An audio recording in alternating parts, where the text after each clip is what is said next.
Today we're going to do required practical 11.3 acids and buffers, and I've got here everything that I think I need. And so I've got 0.1 molar hydrochloric acid, and then ethanoic acid, sodium ethanoate, and sodium hydroxide, these at 0.4 molar. I have distilled water, and I will be using this wireless pH meter made by Pasco. These are kept in a buffer solution, but it's always worthwhile first going through the process of ensuring that this is giving you an accurate result. One of the things that might happen is the buffer solution, like this one, might not be touching the sensor, and so things might have happened. We need to wash this with distilled water, and we need to check it against something of known pH. So we'll start by calibrating this against something we know. If we find that the answer is wildly different, then maybe we'll just go and use a different one. So that's the first stage, checking the pH meter is giving a sensible result. So this is an example of a pH meter that doesn't look very promising. A pH of 16 doesn't sound right, but what I'll do is I'm going to create, first of all, a little water bath for it, and I'm going to use some hydrochloric acid that is 1 molar. And we're expecting a very low pH.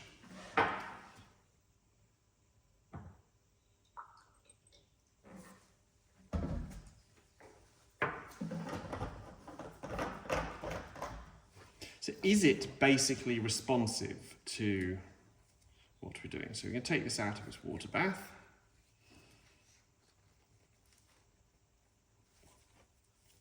There we go. I'll give it a rinse. It's not very promising that it hasn't responding at all to being added to the water. So now let's add it to the acid. There, you see, it's not actually communicating any known information. So I'm going to look through these and try to find one that will work for us. But if you get a crazy result like this to start with, this could be the reason why. So this one is more promising because for these particular pH meters, they should be kept in a buffer solution of pH 4. So we are expecting them to be 4 when they're in the buffer. So what we're going to do is we're going to have a little look at what happens when we rinse this and put it in the acid for calibration purposes. So I'm going to actively just rinse it. And that has taken us to a pH of 7, which we expect for water. And then in the acid, there we go, we've got a pH of just less than 1, which is convincing enough for me that this pH meter is functioning. So, before and after every single use, I'm going to rinse it like this.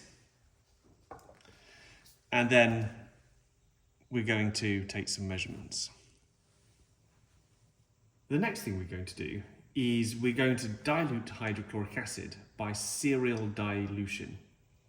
So how this is going to work is we're going to put 10 centimeters cubed of hydrochloric acid using this accurate pipette into here. We're then going to dilute it. And we're going to dilute it, so this is going to be 1 centimeter cubed of this to 9 centimeters cubed of water. So we've diluted it to 1/10 of its original concentration. And then we're going to repeat that twice, and then we should have a set of solutions which are 0.1 mole per decimeter cubed to 0.01 mole per decimeter cubed to 0.001 and 0.0001. So we're going to proceed to do that now.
keep this as accurate as possible, I'm going to make sure that I change,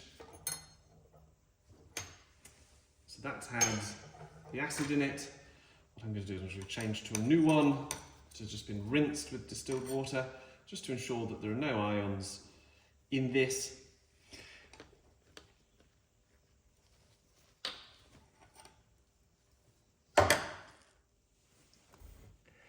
So we're going to do a serial dilution of the hydrochloric acid.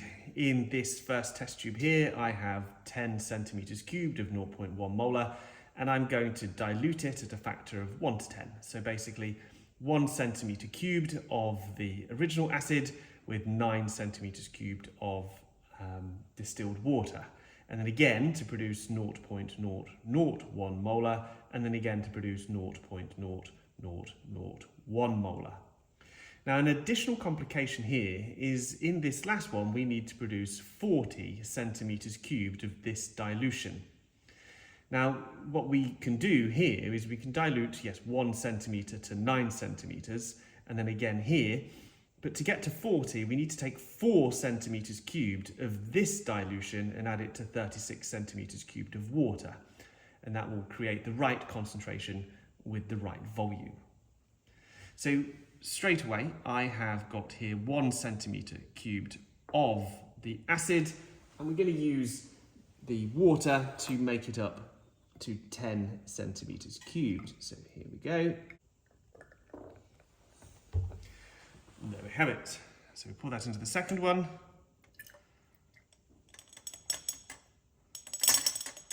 Make sure it's all in there. And then I'm going to rinse all of the equipment that I've used and dry it so that it is ready to make the next dilution.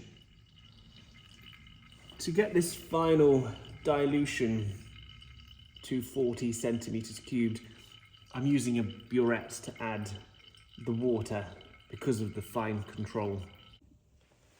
So my serial dilution is now complete. I've got 0.1 molar, 0.01 molar, 0.001 molar, and 40 centimeters cubed of 0.0001 molar. The next thing it asks us to do is to use the pH meter to record the pH of each, making sure that we rinse the pH meter between each measurement. So we'll do that now. So reading the pH of the first, we get a pH of 1.76. We're going to rinse and go again for the second.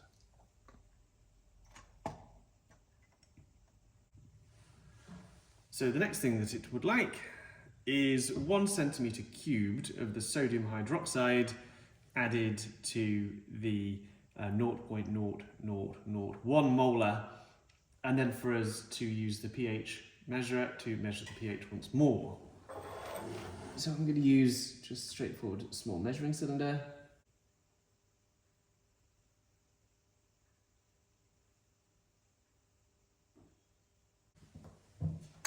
I'm going to add that into here.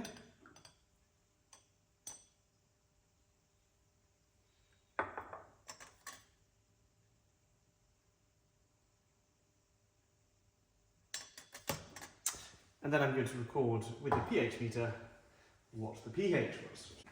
Now see what the pH was of this.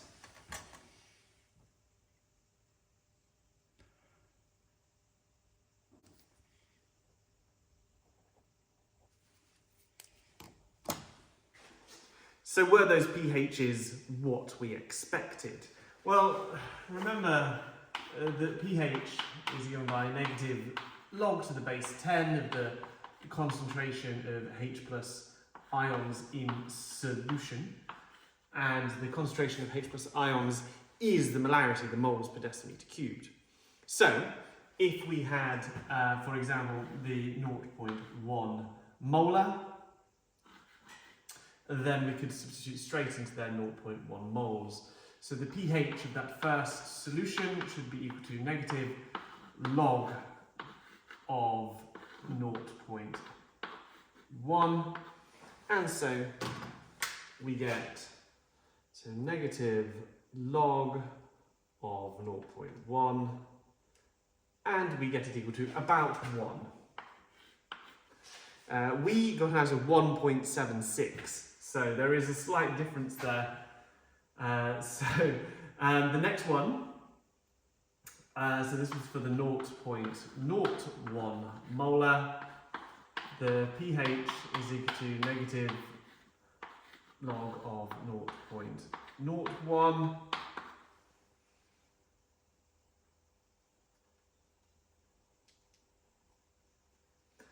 And we should get a pH of 2. We got a pH of 2.48, so a little bit different, but not too different. 0.001 molar. And you can guess where this is going. So negative log of 0.001 is equal to 3, and we got 3.40. So there's almost a consistent slight difference. It's almost a consistent difference between what we've measured and actual. 0.0001 molar will have a pH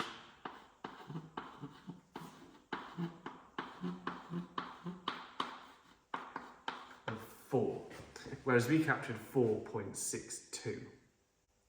So what about the sodium hydroxide?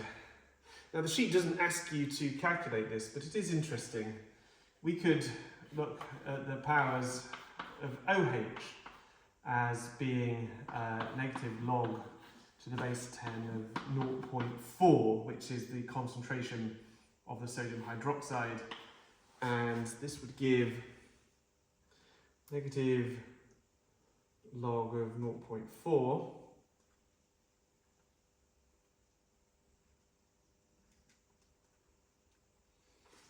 is 0.397.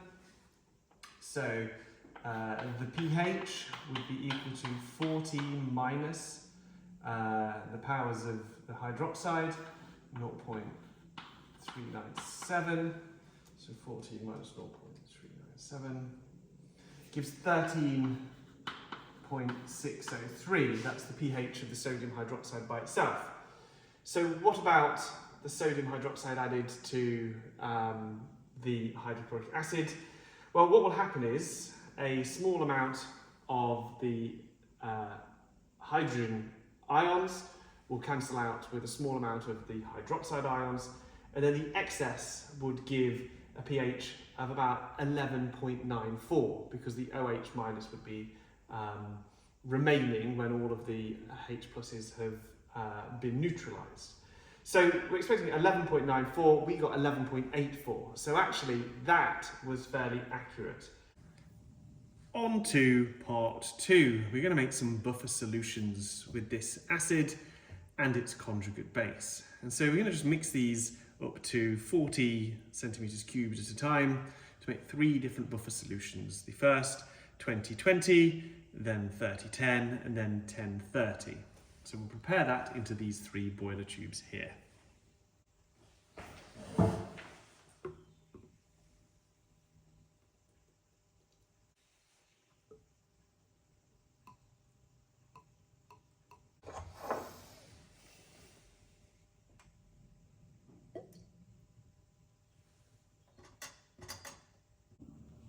So I have now my 3 buffers. It suggests stirring with a glass rod. So a good stir, maybe put them down a few times. Then each time I need to rinse the glass rod to make sure that it is completely clean and dry before stirring the next one. So now I'd like us to measure the pH of each of our buffers. And you can see this first one is almost exactly 5, settling at about 4.97. So there we have our pHs. It shows that it was ever so slightly more acidic when it had, strangely enough, more of the ethanoic acid in, and less acidic when it had more of the sodium ethanoate, its conjugate base.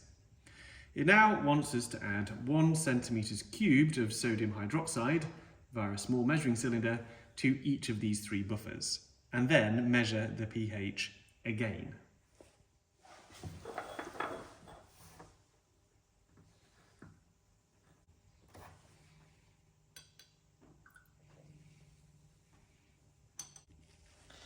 And again, we need to stir. So again, we're going to now use the pH meter to record the pH of each of these.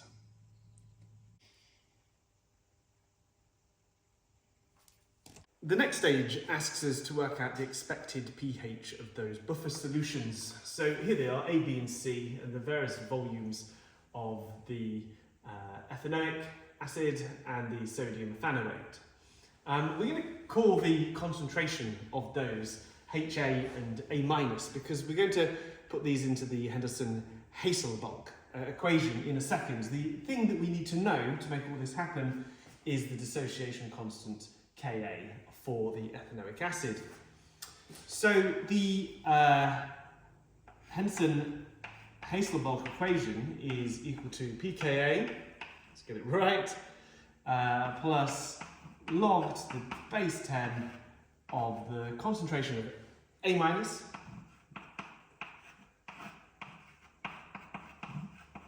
over HA. Now, how do we know the ratio of these concentrations from here? The easiest way is to work out the number of moles, because if we know the number of moles in that volume, the ratio of the number of moles of one to the other is going to be the same as the ratio of their concentrations. So we know that the ratio of moles is going to be the same as the ratio of concentrations. So in this first one, for example, here, if I wanted to know, so this is for A, if I wanted to know the number of moles, N, of the of HA, so of the ethanoic acid, well, it would be 0.4 times by 20. So it would be 20 over 1,000.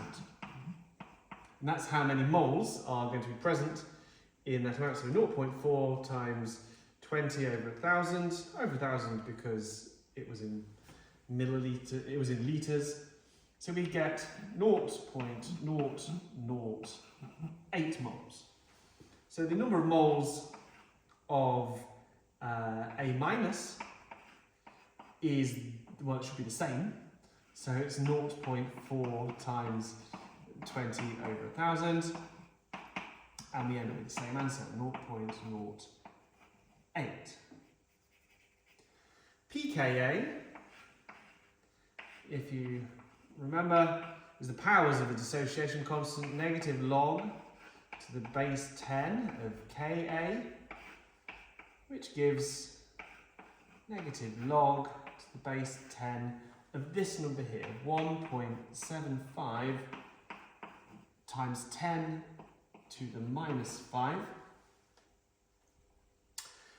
And so this pK, actually, I'll put it here so I don't run out of space. So negative log of 1.75 times 10 to the minus 5 equals 4.75. 4.760.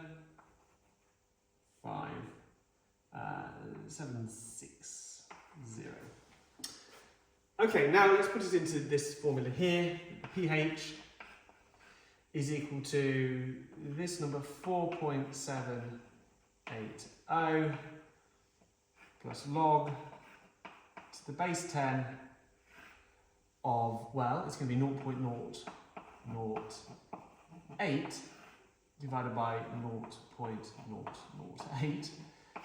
1 divided by 1 is going to be log of 1. So log of 1 is of course 0. So we end up with an actual pH when it is equal of 4.780. Comparison to our actual result, we got 4.90. So we were actually pretty close. Now I'm going to repeat it for the other two. I'm going to repeat it over there so that I've got space. So if I was going to do B, then first of all, the number of moles of HA would be, so it was 0.4 times 30 over 1,000, and the number of moles of A minus would be 0.4 times 10 over 1,000, and I get answers of what do we get here? So we get 0.012, 0.012, and my other answer is 0.004. Good. And so we can go straight in, work out the pH of this was equal to the power of the dissociation constant, 4.760, plus log to the base 10 of, okay, so it's this one, 0.004 divided by this one, 0.012. So that would be 0.004 divided by 0.012.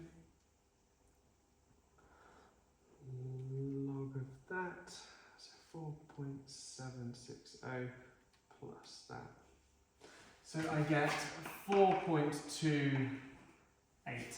4.28. We got 4.42. Okay, that's not so bad, I suppose. Let's look at C.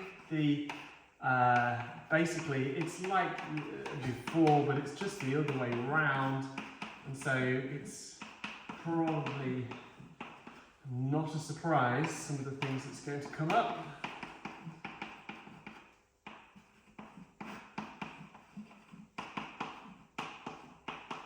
Which means that the pH of this one is 4.767 plus log to the base 10 of 0.012 and 0.004.